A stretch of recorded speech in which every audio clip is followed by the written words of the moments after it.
আসসালামু আলাইকুম ওয়া রাহমাতুল্লাহি ওয়া বারাকাতুহু। আজকে আমরা গুরুত্বপূর্ণ একটি মাসআলা জিহার সম্পর্কে আলোচনা শুনব। এর মাসাইল। জিহার কাকে বলে?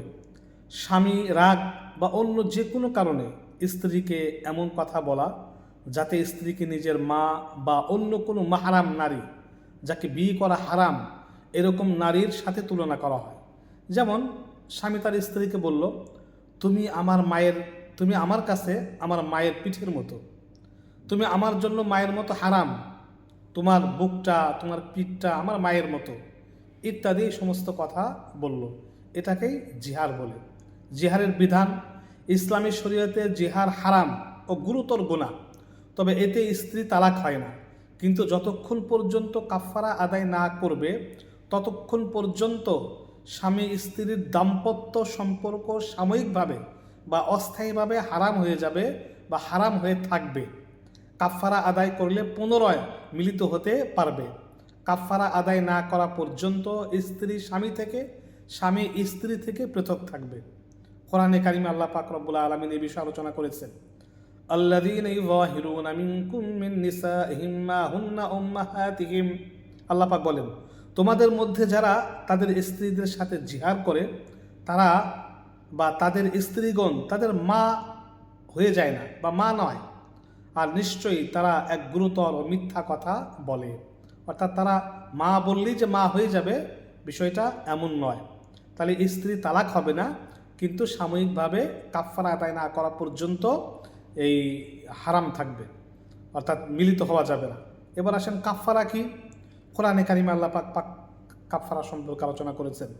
والذين يظاهرون من نسائهم ثم يعودون لما قالوا فتحرير رقبة من قبل أن يتماسا فمن لم يجد فصيام شهرين متتابعين من قبل أن يتماسا فمن لم يستطع فإطعام 60 مسكينا।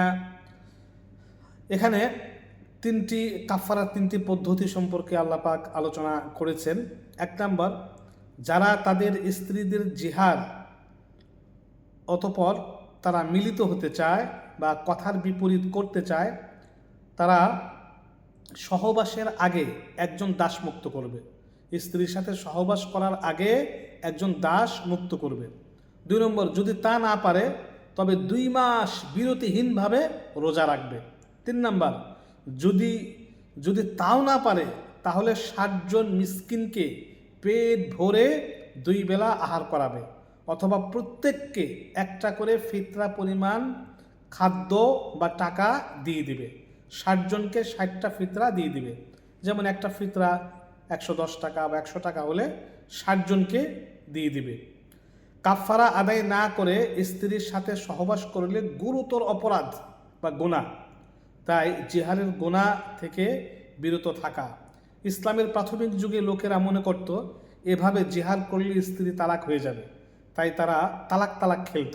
আল্লাহ পাক রব্বুল আলামিন জিহারের এই মাসআলাগুলো, কোরআনে কারিমের এই আয়াতগুলো নাজিল করে এই তালাক খেলা বন্ধ করে দিয়ে যে জিহার করা যে অপরাধ এবং এই অপরাধ থেকে মুক্ত হওয়ার বা পবিত্র হওয়ার যে পদ্ধতি, সেই সম্পর্কে আল্লাহ পাক এই উম্মত থেকে পরিষ্কার করে দিয়ে বিধান দিয়ে এই উম্মতের উপর ইহসান করেছেন। এই জন্য স্ত্রীকে এরকম শব্দ না করা বা না বলা, অর্থাৎ জিহার না করা।